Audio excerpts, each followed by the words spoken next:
Eu vou passar a palavra para a nossa debatedora, para a doutora Tula, que vai pontuar aí a fala das duas palestrantes. Bom dia a todos. É uma honra estar presente nesse evento. Espero estar à altura das palestrantes nas questões que eu trouxe à discussão aqui nos debates que me foram incumbidos. Antes, eu queria agradecer o convite e, em nome do Dr. Carlos Gustavo Direito, cumprimentar a mesa. É uma honra estar aqui na Emerge, nessa casa onde eu estudei há 20 anos atrás para essa carreira da magistratura, que tanto me orgulha. E também quero cumprimentar o doutor João Marcos, meu colega, e as doutoras Fabiana e a professora Nídia. Bom, inicialmente, eu quero destacar que, antes de ingressar nessa sala, eu já estava me preparando para os debates, pensando sobre essa palestra e a importância da mesma, porque, hoje em dia, a gente vê essa questão de gênero sendo cotidianamente discutida. Então, muito importante que esse fórum tenha trazido a questão das mulheres. Quero parabenizar a escolha, né, pelo doutor Gustavo e também pelo doutor André Gustavo, diretor da Emerge. Quero parabenizar também e cumprimentar as pessoas que nos assistem em Nova Iguaçu e Petrópolis, que se deslocaram também do conforto do ambiente delas para assistir através dessa videoconferência, que permite a proximidade e a ampliação do conhecimento. É até o tema do meu doutorado, o uso dos novos meios de comunicação como forma de garantia do direito à informação. Então, quero parabenizar a Emerge por essas iniciativas no sentido de ampliar o direito à informação a todos. Antes de entrar aqui, a gente já estava discutindo, eu fico até boquiaberta, não consigo nem acompanhar o pensamento do doutor Gustavo, do doutor João Carlos e do professor André, que lá discutiam o julgamento de Cristo e tudo que debateram num evento na ESA recentemente. E, percebendo essa discussão, eu já comecei a refletir sobre a presença das mulheres nesse julgamento. Então, os senhores falavam dos procuradores, governadores e dos romanos, e, naquela época, a gente já não via nenhuma participação feminina, né? Então, tinha a Mãe de Cristo, tinha a Maria Madalena, mas onde estavam as mulheres nessa época? Então, assim, a participação feminina é uma questão recente na história da humanidade. Essa discussão hoje, aqui, como o doutor Gustavo falou, é um fórum histórico. Então, assim, a gente não vê a participação das mulheres nos antigos julgamentos. Em Grécia, a professora Nídia fala, né, da arte, a gente vê a mulher como forma de embelezamento da arte, e não como artista em si. E não por falta da capacidade da mulher, e sim por um contexto das relações sociais, no modo que elas foram distribuídas desde então, há anos. Então, mudar isso hoje é um processo de revolução. É difícil, é árduo. Então, estamos muito longe das conquistas que almejamos. E, quando a gente fala do papel das mulheres e dessa revolução, e dessa vontade da mulher, que outro dia a gente estava discutindo, sobre a vontade da mulher dominar o mundo, quando isso é visto pelos historiadores, isso também é visto, ainda que quando feito através dos historiadores e sociólogos, é visto de uma forma crítica.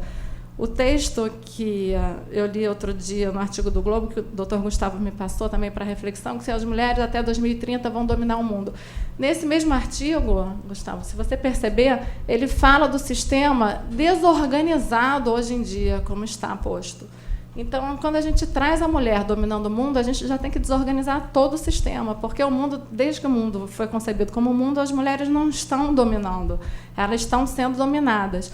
Hoje em dia, o patriarcado, como no sentido clássico da expressão patriarcado, ele já não existe mais. As famílias brasileiras já não se organizam mais tanto nessa forma de organização que seria o patriarcado, né? Os homens não são mais os provedores dos lares.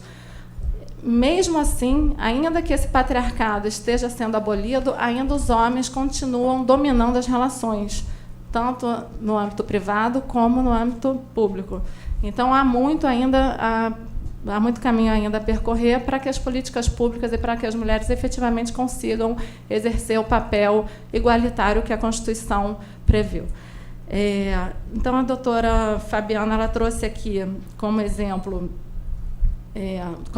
né, das 3 ondas, a legislação brasileira, no sentido da evolução, com todas as mudanças que vieram a favor das mulheres, mas eu gostaria de pontuar e trazer aqui os debates que somente em 2006 nós tivemos uma lei, que é a Lei Maria da Penha, como forma de garantia dos direitos das mulheres. E essa lei, apesar de ser uma lei sem precedentes no mundo, acho que é uma das melhores em termos legislativos, a gente tem aqui no Brasil a falta absoluta de políticas públicas em prol dos direitos das mulheres. Então, a gente tem uma lei que é considerada das melhores, mas a gente tem praticamente uma nulidade em termos de políticas públicas.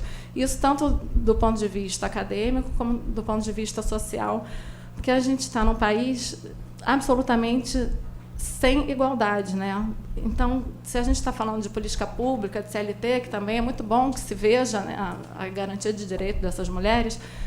Nós vivemos, por exemplo, no Rio de Janeiro, que é uma área dominada por comunidades e milícias, e facções, e organizações criminosas. Então, como é que a gente vai exigir que essas mulheres que integram esses ambientes dominados por tráfico, por milícias, começam a ter voz e lutar pelos seus direitos, quando ali a dominação masculina ainda é em nível absurdamente elevado?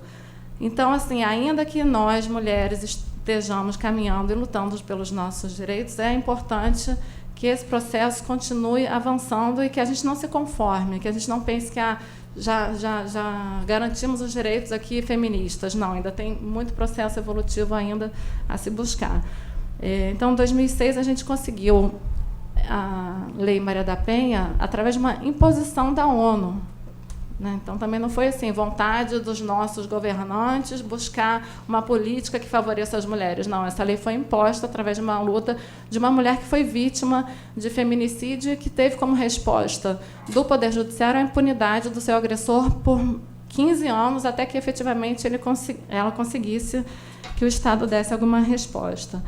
Hoje em dia, ainda que a nossa lei tem abolido aquela expressão dos crimes contra os costumes, nós ainda vemos a vítima assumir um papel de protagonista dos crimes sexuais que são praticados contra elas. Então, ainda se questiona, no âmbito não só do julgamento dos nossos tribunais, mas também como se discute isso ainda nos júris, nos debates, e para que os jurados decidam, ainda é importante que os promotores esclareçam que a vítima não tem culpa, que o agressor, que é o criminoso, que a vítima não contribuiu para aquele evento, que ele não pode exigir que ela se comporte da forma A ou B, e que, caso ela se recuse, ela sofra o homicídio. Então, apesar de, em 2015, ter sido aprovada essa lei que trouxe o feminicídio como uma qualificadora do crime de homicídio, ainda assim, hoje em dia, nos julgamentos, é necessário que isso seja esclarecido aos jurados, porque esse papel cultural e social que a mulher está subordinada no Brasil ainda não sofreu nenhum avanço. Então, a gente ainda está muito atrasado. O homem, a gente percebe também nas varas de violência doméstica, que ele não se vê como criminoso. Então, o homem ainda procura justificar aquela atitude dele. Por que isso? Porque, dentro das relações, ele ainda espera que a mulher se porte de maneira que o sirva. Ou seja, a dominação masculina ainda está presente.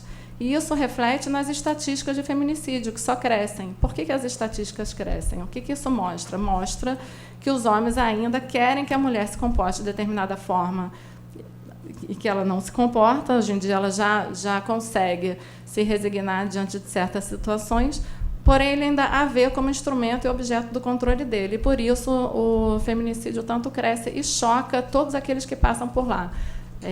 tanto o Gustavo, que é titular do primeiro tribunal do júri, como eu não sei ao certo as estatísticas. Se vocês acessarem no Observatório Judicial do site desse tribunal, vocês vão ver direitinho o número de mulheres mortas e a quantidade de julgamento dos feminicídios que estão sendo submetidos ao judiciário.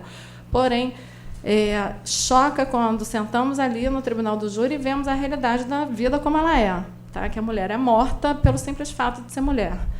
E que isso ainda tem que ser explicado de alguma forma para que os 7 ali do povo consigam compreender que ela é vítima e não a autora, e não tem nenhum papel naquele crime que não pode ser admitido. O CNJ vem fazendo algumas medidas, como a Justiça pela Paz em Casa, o Poder Judiciário também, o Tribunal de Justiça conta com a atuação muito firme de algumas juízas. A doutora Adriana Ramos tem um papel importante nos projetos aqui implementados. Ela veio com o projeto Violeta e agora o projeto Violeta Laranja, trazendo também para os tribunais do júri a importância da agilidade e efetividade dos julgamentos. Agora temos uns mutirões realizados nos tribunais do júri, com júris praticamente diários, voltados exatamente a esses crimes feminicídios que não cessam. Então, isso mostra que estamos muito longe mesmo de dominar o mundo e de ter a questão igualitária atendida.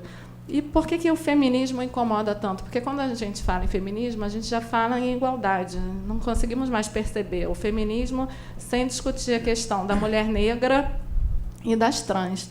Então, a professora ela até falou, eu gostaria de falar mais, porque eu gostaria também de falar do papel igualitário. Não dá nem tempo, né, para falar do papel igualitário que já o movimento feminista traz, falando sobre classe, raça e identidade de gênero. Mas é importante que se diga que, apesar dessa luta feminista, a gente percebe também na história do Brasil que tivemos uma presidenta mulher, mas uma ausência também, praticamente uma nulidade de políticas públicas voltadas à mulher, apesar de termos tido uma presidente mulher. Então, isso não serve também como exemplo do papel feminino crescendo na sociedade, porque se a gente tem uma presidente e não tem políticas públicas objetivando atender as mulheres continuam sem ter voz dentro da nossa sociedade. E também os governos de extrema-direita já vão no sentido contrário aos movimentos todos que as feministas buscam, que são os movimentos de igualdade e não são os movimentos sociais sem qualquer respaldo, né? O Brasil é signatário de diversos pactos no sentido de resgatar a soberania do Brasil. Entendemos que é importante que o Brasil adote políticas públicas que evitem a desigualdade, tanto das trans quanto das mulheres. E, apesar disso, a gente não percebe que o movimento político seja no sentido do resgate da igualdade dos direitos. Então, assim, a falta de políticas também no sentido de creches, papel masculino na composição da família, que os pais efetivamente não somente constem do registro, como também que participem efetivamente das condições financeiras dos seus filhos, e a ausência quase completa de políticas familiares faz com que as mulheres continuem tendo esse papel político e social dificultado. Então, eu anotei aqui mais alguns tópicos, só para finalizar aqui os debates.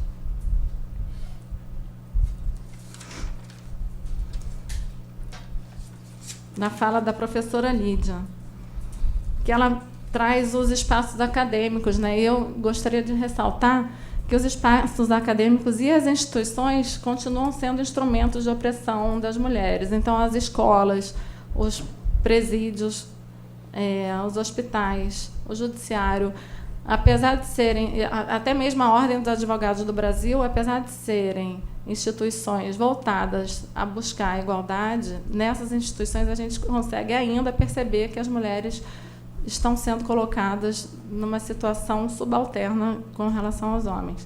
Um exemplo disso foi, recentemente, a colocação de... Eu nem sei se eu podia falar isso aqui, mas a colocação de avisos em um determinado local, medindo o tamanho da saia que as mulheres poderiam utilizar para adentrar num fórum. Então, é uma instituição da justiça, com um exemplo assim, evidente da colocação da mulher de forma subalterna, sob um jugo ao qual ela não mais deve se subordinar hoje em dia. E semana passada, eu participei também de um concurso no Talavera Bruce como jurada, de um concurso de Miss. Então, você percebe que, assim, ao mesmo tempo que se busca dignificar a presa e trazer a humanidade àquela situação de cárcere dela, a gente ainda traz questões como beleza, maquiagem, cabelo, como questões ainda que as mulheres acabam sendo submetidas para fins de julgamento. Então, assim, eu até participei do concurso, parabenizo a instituição, mas a gente percebe que, socialmente falando, a mulher ainda está atrelada àquelas questões femininas, né, clássicas, que não são nada feministas. E continuamos sendo as responsáveis pela estrutura do lar, pelo cuidado dos filhos. A mulher, quando ela quer buscar algum lugar no seu meio de trabalho, tanto no meio acadêmico como no meio profissional, ela tem que se mostrar muito mais do que os homens. Então, assim, a mulher, para ocupar um lugar que qualquer homem mediano ocupa, ela tem que ser muito mais. Isso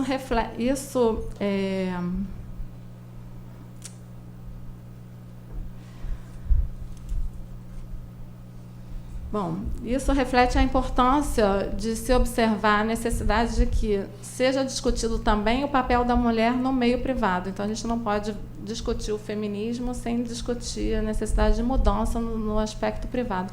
E, por conta disso, o STF já se manifestou no sentido da incondicionalidade da ação penal pública nos casos da lesão corporal contra a mulher. Então, assim, o STF invadiu, de certa forma, né, entre aspas, o espaço privado para dizer que, naquele espaço, o público manda em razão da necessidade de buscar ações afirmativas no sentido da identidade de gênero feminino.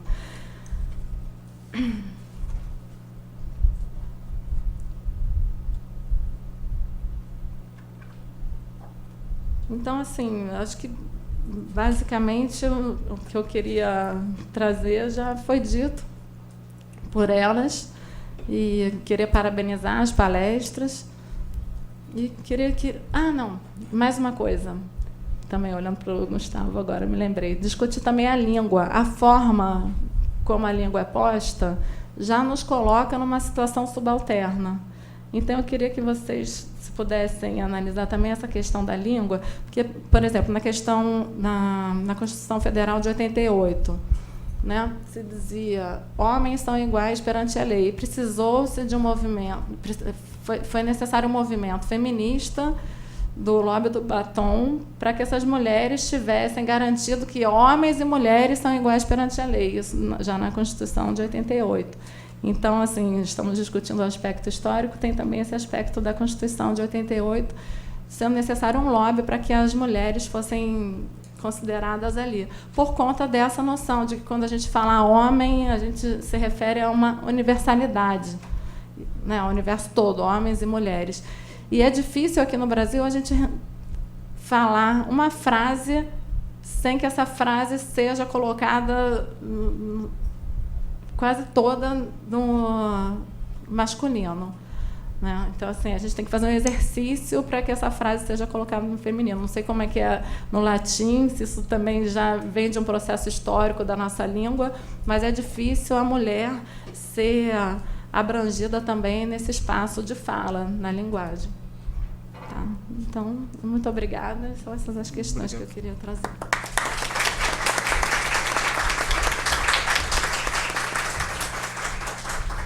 Bom, o doutor João Marcos quer fazer alguma... Eu vou passar a palavra para o público, mas quero registrar também a presença da nossa colega Cristina Serra Feijó, que é membro do nosso Fórum de História do Direito, né? Enfim, pela presença dela aqui. Alguns pontos, rapidamente. A doutora Tula falou foi um artigo que saiu no Globo do Domênico de Masi, uma entrevista com ele, no qual ele, numa das perguntas, ele respondia de que ele fazia um prognóstico de que em 2030 as mulheres dominariam o mundo porque representariam 60% das acadêmicas, 60% da população mundial e teriam uma vida mais longeva do que o homem, ultrapassando de 3 a 4 anos a vida dos homens, o que provocaria as mulheres a procurarem parceiros mais jovens para ter uma vida em comum mais longeva. E ele entendia, então, que as mulheres viriam com 10 mil anos de patriarcado de uma forma até mais severa a colocação como dominadoras do mundo, né? Foi um prognóstico que o Domênico de Masi, sociólogo italiano, fez numa entrevista rápida que saiu no Globo. Um outro ponto que a doutora Tula falou e que me chamou muita atenção quando eu fui ser titular do primeiro tribunal do júri era a quantidade ainda de ações relacionadas ao feminicídio e à tentativa de feminicídio.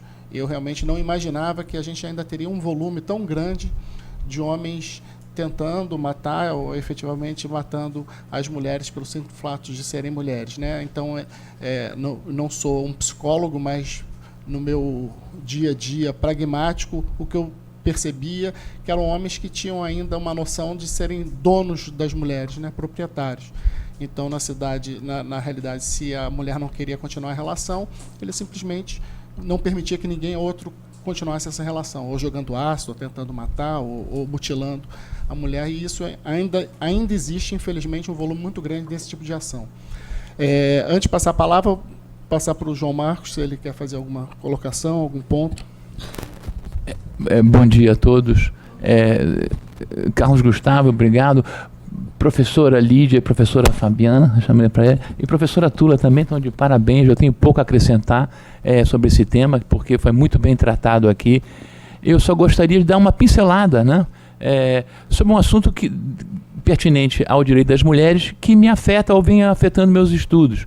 Eu estou fazendo um doutorado sobre a universidade medieval, né, e eu queria só trazer aqui para vocês o exemplo de algumas mulheres da minha Idade Média, vamos dizer assim. Primeiro, eu vejo que a plateia é uma maioria esmagadora de mulheres, e eu sou homem, né? Vocês estão vendo? Eu peço que... eu sou um homem antigo, então desculpe-me se eu uso termos ou o léxico antigo não perfeitamente adaptado às novas tendências, né? Até porque eu vivo na Idade Média, né? Assim como o Dr. Carlos Gustavo é da Antiguidade Romana, eu trago para a Idade Média, né? A Idade Média não foi uma suspensão do direito das mulheres ou uma suspensão da existência das mulheres, como se pode crer. Até se comparado com a época romana, que havia mais nitidamente direitos elencados, não quer dizer que as mulheres tenham se apagado durante a Idade Média. Então, pelo contrário, elas, no que toca ao estudo da mulher, as mulheres como intelectuais, elas também frequentavam as escolas da Idade Média, que são escolas de início clericais, depois vão se transformar em universidades, né? Várias mulheres se destacam nesse sentido. Eu vou citar como pioneira Trótula de Ruggiero ou Trótula de Salerno, mulher de cepa lombarda, de Salerno, na província de Nápoles, né? Que foi professora da escola de medicina que se instalou em Salerno, antes mesmo da maré universitária. Ela, no século XI, ela ensinava anatomia. Ela é considerada a padroeira da anatomia feminina. Ela tem um livro clássico que é De Mulieribus Passionibus, as doenças das mulheres. Aí trata das doenças das mulheres especificamente, da ginecologia, não só como provocar o sono, ou como ficar acordada, ou até como acalmar o desejo sexual, né? a mulher medieval, eventualmente o marido está na cruzada, né? Ela achou necessário desenvolver para esperar aquele marido que vai demorar. Mas ela fez escola, a Trótula de Salerno fez escola em Bolonha, já com a universidade organizada. A Universidade de Bolonha foi a primeira universidade de direito. Em seguida, nasceram outros cursos, como o de medicina, que se destaca da filosofia. E aí, um expoente famoso é Doroteia de Buca. Doroteia de Buca lecionou, foi doutora, uma das primeiras mulheres doutoras. Olha, doutorado na Idade Média era coisa séria. Já é hoje em dia, antes, muito mais. E, sobretudo, para uma mulher, né? E ela foi doutora em medicina e ensinou durante 40 anos. Isso no século XIV. Quando ela morre, é motivo de uma grande comoção entre seus alunos, como os grandes professores que lá passaram. Estou falando morreu no iníciozinho do século XV, e lecionou durante toda a segunda metade do século XIV. As mulheres, poucas cursaram a Universidade de Direito, embora Bolonha não as excluísse. Pelo contrário, né? A Universidade de Teologia de Paris, muito frequentada mais por clérigos, já não encontravam muitas mulheres. Mas vale a pena citar Cristina de Pisano, uma veneziana que se casou com um francês e foi lá morar, acho que é o Duque de Berry, e ficou famosa por uma discussão com um escritor dessa época, um Goliard, um escritor assim, picaresco próprio da universidade, daquele ambiente parisiano, Jean de Meung, que tinha um livro chamado Romance da Rosa, Le Roman de la Rose. E ali a mulher era tratada como libidinosa, sempre querendo seduzir o homem, de uma maneira negativa para o ponto de vista da mulher naquela época, né? Lembre-se que estamos falando da Idade Média, né? Da Idade Média é uma época de religião, né? O cristianismo foi que moldou o direito, o pensamento da Idade Média inteira. E a noção de mulher não é pejorativa propriamente, né? A paradigma de Nossa Senhora não é pejorativo. E, pelo contrário, na Bíblia, Deus criou o mundo, descansou e depois criou a mulher, a melhor criatura do universo, né? Então, Cristina de Pisano rebate, no seu livro Cidade das Mulheres, rebate Jean de Meung com argumentos racionais, dizendo como ele está colocando a mulher como a fonte do pecado, que não seria aquela mulher de Eva que ofereceu a maçã a Adão, né? E não ao contrário, né? Então, ela, com argumentos racionais, vamos dizer assim, masculinos, né? Ela rebateu Jean de Meung e ficou famosa. Ela seria, então, uma das primeiras feministas, stricto sensu, super intelectualizada.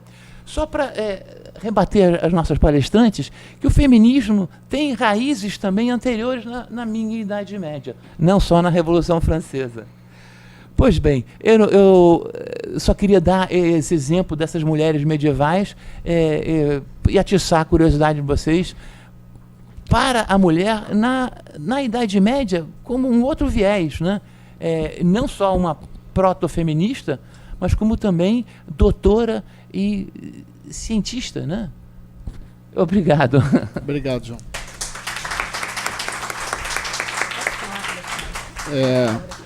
Bom, eu vou passar a palavra para o público, né? A gente tem Antes disso, posso só pontuar essa parte da Idade Média, né, e da fidelidade feminina. Eu, assim como boa debatedora feminista, tenho que dizer que pode também se dever ao fato de que as mulheres permaneciam fiéis. Por exemplo, no Código Penal do Império, o adultério feminino era penalizado com a pena de morte, com a sentença de morte, aqui no Brasil ainda. Então, assim, nesse contexto histórico, de repente, se elas feministas fossem, elas não necessariamente precisariam desenvolver técnicas assim para guardar os homens voltados às cruzadas, né? Porque eu não sei se eles fazem os mesmos. Coitada da trótula. Quando as mulheres se ausentam, será que eles permanecem fiéis? Acho que o João fez mais uma provocação, né? No sentido porque o feminismo realmente ele é muito mais moderno, né? Esse termo não dá para a gente, mesmo tendo as exceções, mesmo a Catarina da Rússia, que é uma exceção, era uma mulher absolutamente à frente do seu tempo, quer dizer que não era russa, era alemã, mas ela foi absolutamente à frente do seu tempo, no sentido de ter mantido várias relações amorosas ao mesmo tempo, ter sido uma mulher com muita presença política e uma estrategista política, talvez a maior estrategista política historicamente falando, mas isso são as exceções, porque o universo ainda era um universo absolutamente, como é ainda hoje, patriarcal, né? Eu vou passar a palavra para o público e a gente tem até mais ou menos 10 para o meio-dia para debater, então eu peço para que seja feito perguntas mais objetivas, assim, ao invés de exposições, para que a gente possa aproveitar aí a presença das nossas 3 palestrantes, que elas que têm que falar, né? A gente trouxe aqui para falar, inclusive eu não me senti à vontade de caçar o tempo de nenhuma delas, porque hoje é o direito das mulheres. Eu não me sentia à vontade de caçar o tempo. Acho que seria uma coisa meio equivocada. Então, passar a palavra para o público. Bom dia. Inicialmente, quero parabenizar a mesa. Um tema tão assim, importante, sobretudo nos tempos atuais que nós vivemos. Eu me chamo Márcia, sou psicóloga de uma equipe técnica do Juizado da Violência Doméstica, em Niterói. Vou justificar a minha questão para a professora Lídia primeiro, né? As equipes técnicas elas desenvolvem hoje os chamados grupos reflexivos para homens envolvidos em situação de violência. Em Niterói, ora eles são convidados e ora eles fazem parte da pena cumprir esse grupo reflexivo. E uma das nossas regras no grupo era que nós não podíamos falar sobre 3 temas: futebol, religião e política. No meu grupo, né, porque nós somos várias que fazemos esse grupo, eu aboli essa regra, porque a gente precisa, sim, falar de futebol, de religião e de política no que se refere à violência contra a mulher, não de violência partidária. Então, a minha questão é a seguinte: a mesa falou sobre Bíblia, sobre o tempo romano, Idade Média. E aí, nesse tempo que a gente está vivendo, né, onde saiu um vídeo onde o movimento feminista foi colocado como uma hiena, né, e essas hienas elas eram capturadas, então eu, como feminista, posso ser capturada, né, nesse momento atual que a gente está vivendo, e onde, né, a gente tem notícias de que a Secretaria de Mulheres, que na época da nossa presidenta mulher, né, existia, e ela estava lá justamente para propor políticas públicas voltadas para mulheres, e a gente tem conhecimento hoje de que documentos que estavam nessa secretaria foram apagados, né?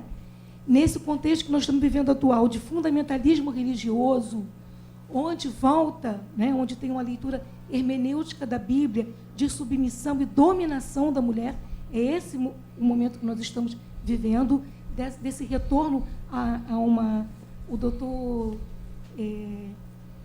João Marcos. João Marcos, né, falou sobre a Bíblia, e a gente sabe que há várias possibilidades de leitura, há várias hermenêuticas, inclusive a gente tem hoje uma teologia de leitura feminista da Bíblia, né? Que bom, a gente hoje não, já tem há bastante tempo uma leitura feminista da Bíblia. Como que fica, então, o movimento feminista nesse contexto atual, onde a nossa própria existência está, de quem se identifica com o feminismo, está ameaçada, né? Como fica o movimento feminista nesse contexto que nós estamos vivendo, de um retorno a leituras fundamentalistas, né, da história, da própria Bíblia, né, nesse contexto onde religião e política estão como é que se diz, entrelaçados, né? Primeiramente, eu gostaria de agradecer a pergunta, eu achei ela muito pertinente, muito interessante, inclusive você trouxe até mais um exemplo de apagamento de memória. Eu acho que não está funcionando, mas está tudo bem. Mais um exemplo de apagamento de memória, de tentativa de silenciamento, né, dessas vozes femininas que estão presentes historicamente. E pontuar que esse caso aí do meme da hiena é só mais uma dessas investidas conservadoras mesmo, que tem um pano de fundo, como pano de fundo, uma narrativa revisionista, de uma perspectiva histórica. Porque, veja, aqui nessa mesa, quando a gente tem um recorte bem pequeno de pessoas, nós temos 3 mulheres numa mesa, 3 mulheres especialistas em suas áreas respectivas e 3 mulheres com um discurso muito engajado e muito voltado para denúncias relacionadas a como as mulheres ainda estão relegadas a papéis de marginalização. Veja bem, nós estamos inseridas nesses meios, nós estamos inseridas nas instituições que nos marginalizam e nós estamos denunciando a marginalização. E todas as mulheres que sequer estão inseridas nesse meio. Eu acho que, como o doutor Carlos Gustavo colocou, que até citou essa questão do feminicídio, a grande questão do feminicídio, do estupro corretivo, todas essas questões voltadas para a violência contra a mulher, elas têm que ser encaradas como elas são. Elas são um crime de ódio. Há uma construção na longa duração histórica, e isso é verificado historicamente, portanto, cientificamente falando, que existe, sim, a tentativa de subjugação das mulheres por parte dos homens. Por quê? Porque eles podem. Essa é a lógica do crime de ódio contra a mulher. É você praticar violência contra uma mulher porque você pode, porque você se julga mais forte, porque você se julga superior. Inclusive, isso, historicamente falando mais uma vez, era uma atitude que talvez recriminado a nível de costumes, mas não recriminado a nível de legislação. Tanto que foi trazido de forma muito bem pontuada pelas outras 2 palestrantes aqui. Então, eu acredito que, primeiro, não podemos recuar nesse momento. Eu acho que, enquanto a senhora está fazendo o seu trabalho no seu espaço, eu pretendo continuar fazendo um trabalho no meu espaço. Eu gostaria que todas as mulheres também continuassem em seus respectivos espaços, trazendo essa narrativa contra-hegemônica e, mais uma vez, pensando a história, portanto, pensando nós mesmos enquanto produtores dessa história, nós somos agentes desse processo, portanto, nós podemos transformá-lo. Não tenho medo de conservador e pretendo continuar assim. Espero que todas as mulheres nessa sala que também tenham um comprometimento com a igualdade de gêneros, porque é só disso que se trata. É só de ser tratado como um indivíduo. Espero que todas as mulheres aqui presentes continuem também lutando e combatendo no cotidiano, porque é isso, a história ela é o cotidiano, o processo pro histórico ele é o cotidiano. E eu acho que, assim, só para amarrar também, com relação ainda a essa questão do crime de ódio, que também tem relação com o que a juíza Tula colocou e também com o que o doutor João Marcos colocou, perdão, só com relação à representação da mulher, né?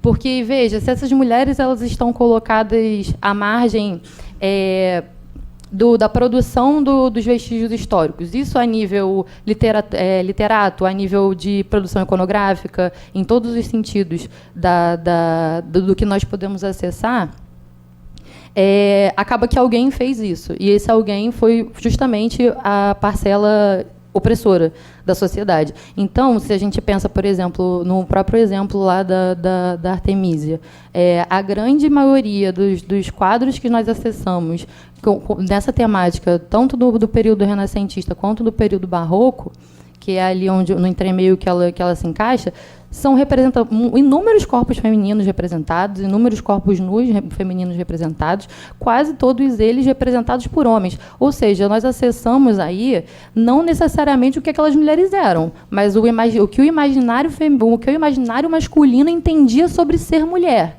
a nível estético, a nível moral. Então, veja, isso também é uma perspectiva de análise importante para o historiador? Sim, claro. Mas o silêncio também é importante. Mais uma vez, eu vou ressaltar essa questão. Como o imaginário masculino, ele pensa o que é ser mulher e como, por sua vez, nós, em sociedade, é uma questão de retroalimentação cultural. Veja, nós nascemos e esses critérios sociais eles já existem há muito tempo. Então, a grande questão com relação à desnaturalização é pensar que, se são critérios sociais, eles não são naturais, eles são normativos. Então, pensar constantemente uma postura crítica é justamente pensar a não normatividade. E eu acho que é basicamente isso. Não sei se eu consegui, porque a sua pergunta ela foi super ampla, assim, eu tentei abarcar o máximo que eu podia. Perguntas? Bom dia a todos. Meu nome é Wilza Neves, eu sou advogada, pós-graduanda em Direito de Família e Sucessões da PUC aqui no centro da cidade. E falou-se sobre a licença paternidade, nessa possibilidade de aumentar, né, o tamanho e a participação do pai, né? Vocês veem isso como... Eu lanço a pergunta a todos da banca, a professora Lídia, em particular, que eu acho que abordou essa questão, né? Você vê na licença paternidade, né, aumentando essa licença paternidade, uma participação masculina, você vê a possibilidade de, vamos dizer assim, oportunizar ao homem, né, a figura do homem, um maior convívio com o filho e modificar, às vezes, uma noção mais, vamos dizer, machista em relação ao cuidado com o filho e tudo que vem sendo tratado até hoje. Você vê isso como uma oportunidade de melhoria nesse sentido, a licença paternidade, uma maior participação? Eu vou falar bem brevemente, porque, na verdade, foi colocado pela doutora Fabiana. Mas eu concordo perfeitamente com o que foi colocado, até porque, se nós pensarmos que o argumento para tal é um argumento econômico, de viés... isso, a mulher vai ter que pagar mais porque ela tem licença maternidade e tudo mais. Se você distribui isso de forma igualitária, até porque é o que deveria ser, né, os papéis domésticos que são atribuídos à mulher deveriam ser também papéis masculinos, porque senão as mulheres acabam tendo dupla, tripla jornada. Eu acredito que isso seja uma ótima medida a nível estrutural mesmo, assim, e principalmente a longo prazo. Mas eu vou deixar a doutora falar, porque ela colocou.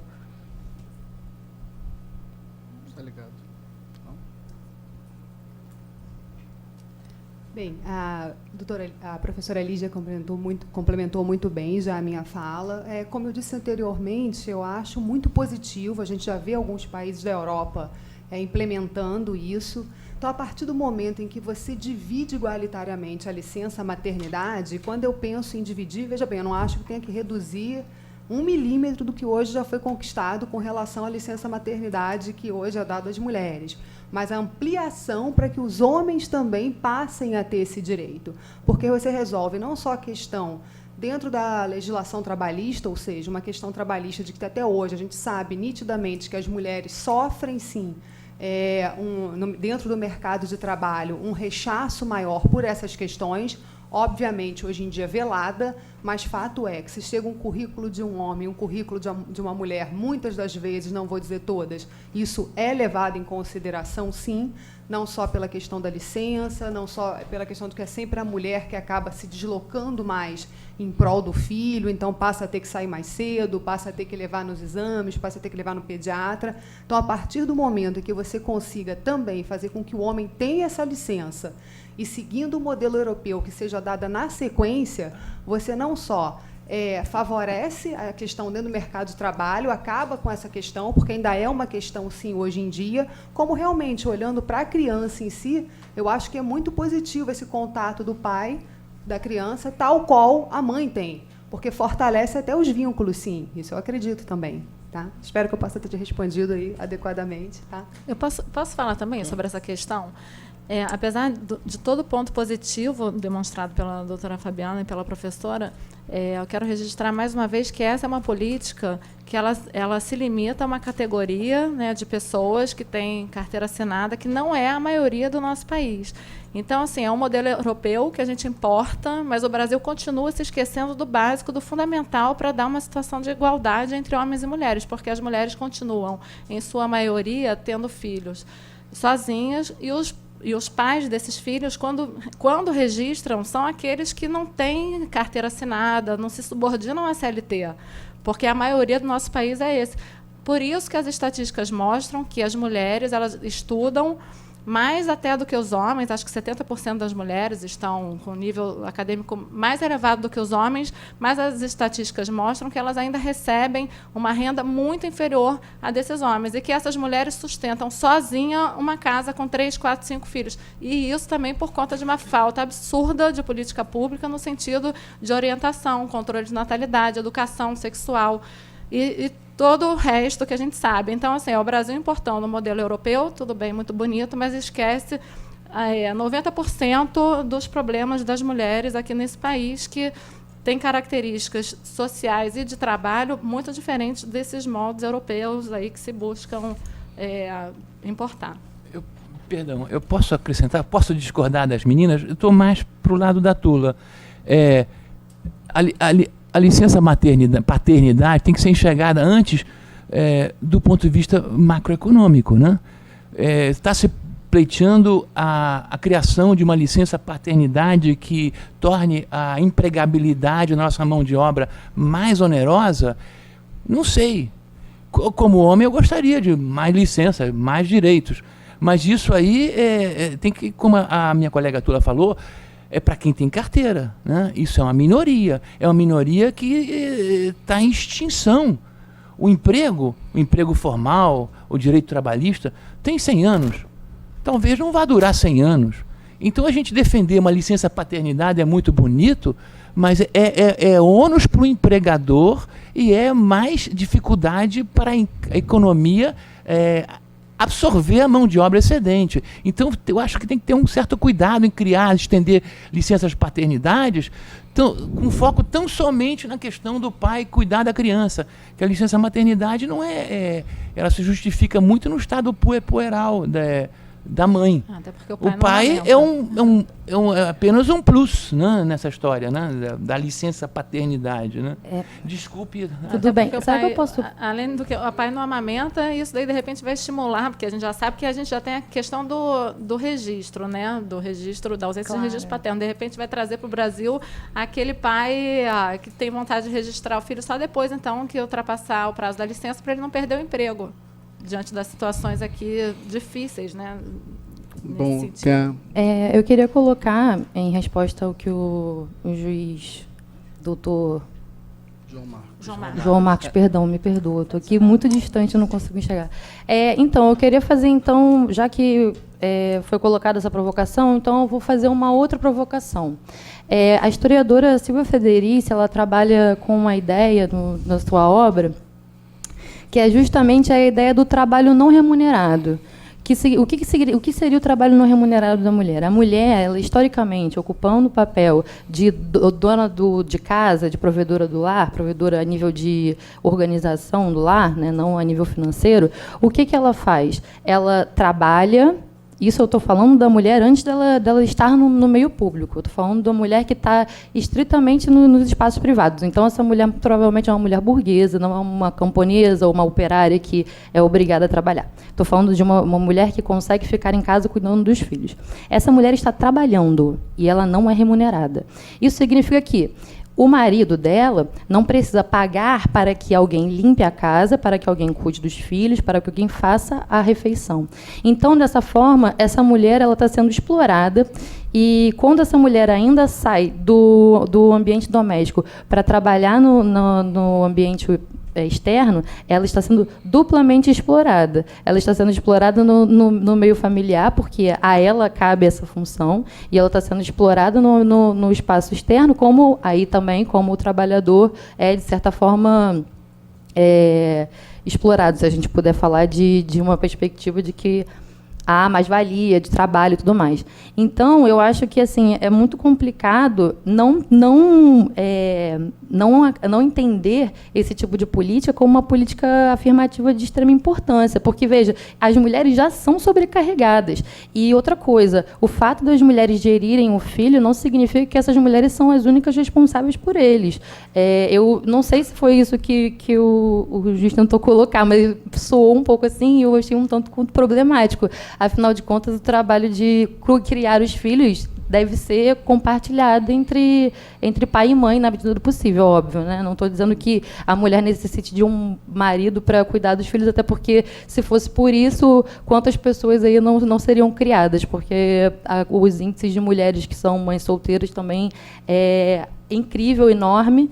E, inclusive, falando sobre isso também, até com uma questão que tinha sido colocada pela doutora Fabiana, sobre a questão do registro da paternidade, a própria Olympe de Gouget, que no século XVIII está escrevendo, na Declaração dos Direitos das Mulheres, uma das reivindicações dela era de que as mulheres pudessem falar abertamente sobre a paternidade de filhos bastardos. Ou seja, essas mulheres que têm filhos com maridos que não as assumem de forma... foi fora do casamento, das mulheres terem um direito de que elas possam apontar o marido, o pai, quer dizer, da criança, para que esses pais se responsabilizem juridicamente e financeiramente. Então, isso é uma demanda muito, já dentro de uma longa duração, uma demanda feminina antiga até.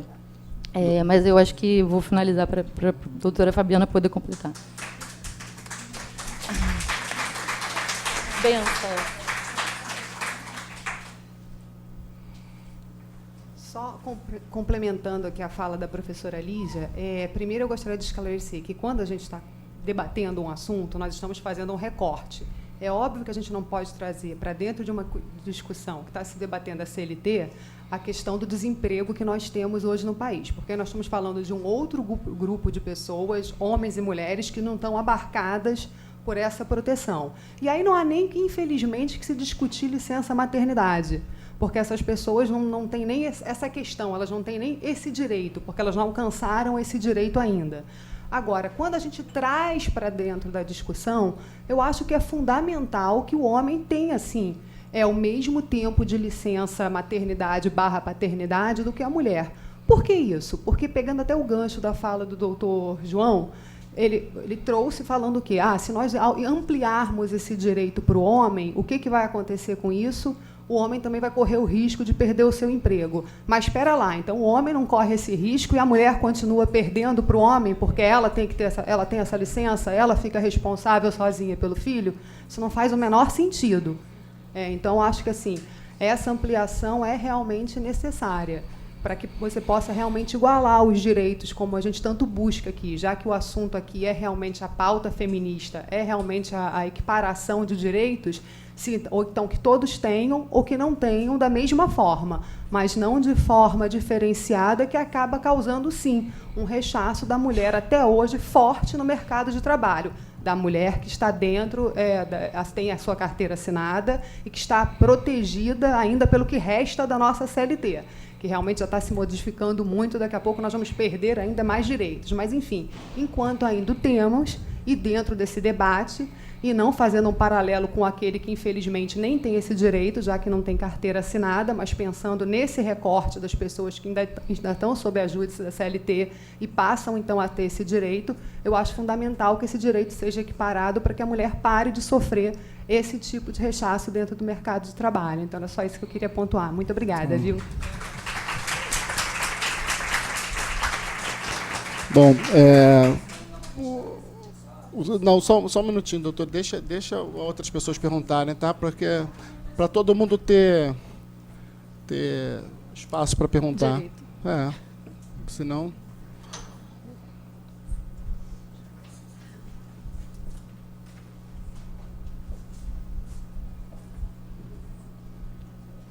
Bom dia, eu gostaria de cumprimentar a mesa também. Excelente nível das palestras. Eu me chamo Verônica, eu sou socióloga e trabalho com empreendedorismo de mulheres produtoras rurais na região da Teresópolis, Friburgo, que é o grande centro produtor de verduras aqui que são consumidos no Rio de Janeiro. Então, assim, eu queria trazer a discussão um pouco mais para o feminicídio, porque acho que isso aqui nos afeta mais de perto, né? Quando a gente começa a trabalhar com empoderamento, se você jogar empoderamento feminino no Google, você vai achar imagens de camisola preta, batom e pompoarismo, né? É basicamente a ideia, né, da Mulher Maravilha. E a realidade, né, eu trago essa realidade que não é uma realidade assim... Eu sou carioca e vivo em Friburgo há 5 anos e fiquei assim muito surpresa com a realidade das mulheres do campo, porque 70% do que se produz através das mulheres, né? E essas mulheres apanham muito. Essas mulheres trabalham muito, apanham muito e morrem muito, né? Então, assim, eu gostei muito da fala da Lídia, que trouxe essa questão da invisibilização, porque o problema da invisibilização da mulher é que ela acaba achando que denunciar não faz sentido, porque ela tem uma baixíssima autoestima, né?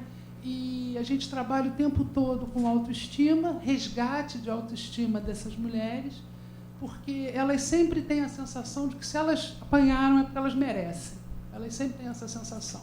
E eu acho, depois, principalmente de ouvir sua fala, essa minha opinião fica reforçada. É muito bom a gente ter homens trazendo intelectuais da Idade Média, se comprometendo com o feminicídio, isso é muito positivo, né? Mas, assim como tudo se constrói e se desconstrói, né, eu acho que é muito eficiente, falou uma pessoa anteriormente aqui, dessas iniciativas, né, porque não basta empoderar as mulheres através de ensinar empreendedorismo, né, trabalhar a questão da educação, mas é muito importante também ensinar os homens a como se comportar com as mulheres, né, porque se desconstruir essa noção de que a mulher deve servir a ele, acatar as vontades dele e deixar eu vejo assim meninos, namorados, né, entrando já, adolescentes já entram nessa lógica. Então, assim, acho que ações, e aí a doutora falou aí desses projetos Violeta, Laranja, eu não sei até que ponto, percebo que os resultados são muito melhores do empoderamento feminino quando os homens estão envolvidos. E envolvidos assim, nessa perspectiva de, sabe, eu era um agressor, mas eu entendi que não é assim que funciona, não é assim que se constrói uma relação. Então, políticas públicas também voltadas para a reeducação dos homens, né? É muito, muito interessante, muito pouco se vê sobre esse trabalho, né? É só isso. Tá bom, doutora, muito obrigado. Na realidade, eu particularmente sou favorável a ações afirmativas, políticas públicas afirmativas. Na Inglaterra, em 2006, o juiz na Inglaterra ele é escolhido através de dossiê, e quem presidia, por obrigação legal, teria que ser uma mulher negra que presidia a comissão que ia escolher os juízes que iam ter assento na Inglaterra. Quer dizer, então, assim, acho que medidas específicas e afirmativas de colocar mulher obrigatoriamente deputadas dentro da Câmara dos Deputados, na magistratura, enfim, só depois de muito tempo, utilizando as cotas, é que nós vamos deixar de precisar delas, mas a gente precisa ir pelo menos de um século usando cotas, eu digo não só para as mulheres, mas para os negros, enfim, para os índios, que ninguém fala, né? As pessoas esquecem, mas a gente tem uma população indígena encarcerada muito grande no norte. Aqui no Rio de Janeiro não é a nossa realidade, talvez só em Cabo Frio que a gente tem ainda uma comunidade indígena, mas no Brasil inteiro, e poucas pessoas falam. Eu vou passar a palavra para alguém, quem quiser da mesa comentar o que a senhora falou, e aí eu vou dar por encerrado, que a gente vai estar bem na nossa hora aqui. A ideia é sempre ser pontual, terminar meio-dia em ponto, até para ficar com a vontade de voltar e discutir, enfim, nunca se esgota o assunto, porque o assunto nunca tem que ser esgotado, seja ele qual for, né? O assunto está sempre se renovando. Então, doutora, professora, quer falar sobre o comentário dela? Eu posso comentar, então. Doutora Tula. Comentar sobre essa Então, perspectiva do homem perceber a igualdade da mulher, né? Assim, eu não sou, a minha vida acadêmica ela é muito limitada, né? Porque eu sou muito mais juíza do que professora, apesar de gostar muito dessa academia, onde a gente pode falar o que a gente pensa, efetivamente, não está limitado ali aos autos. Os homens, quando eles sentam, como eu falei aqui, quando eles sentam no banco dos réus, né, nessas demandas que envolvem violência doméstica e feminicídio, eles não se enxergam como réus, eles procuram justificar aquela conduta, demonstrando, inclusive, na presença de magistrado, promotor, dos jurados, que aquilo ali foi legítimo porque as mulheres se comportaram da forma A, B ou C, que não cozinharam da forma que eles queriam, esperavam, que elas estavam bebendo na rua, que não estavam aguardando no lar, que a casa estava uma bagunça, que a mulher traiu. Então, isso ainda é uma realidade. Então, essa consciência masculina ela depende de uma educação que nós não temos aqui. Isso está muito longe de acontecer. Eu, por exemplo, quando eu estudei Direito, eu não sou tão antiga assim, eu não tive na faculdade, sequer como eletiva, a matéria de igualdade de gênero. Não se falava em gênero. Então, isso tudo é muito novo para a gente. Então, para a gente esperar que o réu se reconheça como réu e que aquela atitude dele é criminosa e que, muito mais do que criminosa, ela afeta a sociedade toda, isso está muito longe ainda de acontecer. Então, é uma esperança assim, que a gente tem que manter, mas lutar individualmente. Por isso, a importância dessas ações, que quem faz as instituições são as pessoas que estão nelas. Não é comum nós vermos, numa mesa de debate, 3 mulheres e 2 homens. Vocês sabem disso. Aquele quadro de fotografias que antecede essa sala aqui era composto, na maioria de retratos masculinos. A gente não via figuras femininas ali na composição desses retratos de presidentes do tribunal. E, se a gente começar a percorrer o fórum, como eu falei, é uma instituição onde se predomina a dominação masculina. Então, assim, se no âmbito do direito, que a gente sabe que a Constituição garante a igualdade e que o Brasil, no seu exercício de soberania, assinou pactos que garantam a igualdade masculina, feminina e mais, não é só de uma parcela ramificada da população feminina e masculina. A gente tem que ver o feminismo como um todo, no ambiente que nós vemos aqui no Brasil. Tanto que o feminismo, no seu início, abarcava apenas as mulheres brancas e foi questionado, né, se também serviriam as escravas negras, e as feministas chegaram à conclusão de que o movimento ele só se legitima na medida em que todos estão incluídos. Então, hoje, a gente está falando de feminismo do ponto de vista de identidade de gênero, trans, mulheres, homens, negros e brancos, todos, ricos e pobres. A gente não pode limitar o movimento feminista a determinada classe. Tá? E por isso que eu estou sempre lembrando que, assim, até a questão da CLT, que a gente discordou aqui um pouquinho, mas eu estou lembrando que o movimento feminista ele tem que sempre atender a todos, para a gente não ter aquela impressão de que tudo mudou, olha que bonito, já temos essa lei. Não, temos muito ainda a percorrer. Tá? Então, é só isso. Obrigado, doutora. Eu vou dar por encerrado, vou agradecer a presença de todos. Esse é o último fórum de história do ano. Ano que vem a gente já tem, acho que uns 6 datas marcadas. A ideia é trazer também a discussão sobre o direito dos transexuais ao longo da história, quer dizer, falar sobre transexualismo. A gente pode pegar a Grécia, Roma, enfim, vai ter um debate interessante. Vou passar um certificado e a gravação para a doutora Tula, agradecer a presença da doutora Tula como debatedora. Para a professora Lídia, essa aqui é o pendrive com a gravação do... E para a doutora Fabiana, e agradecer mais uma vez a presença de todos. Está encerrado.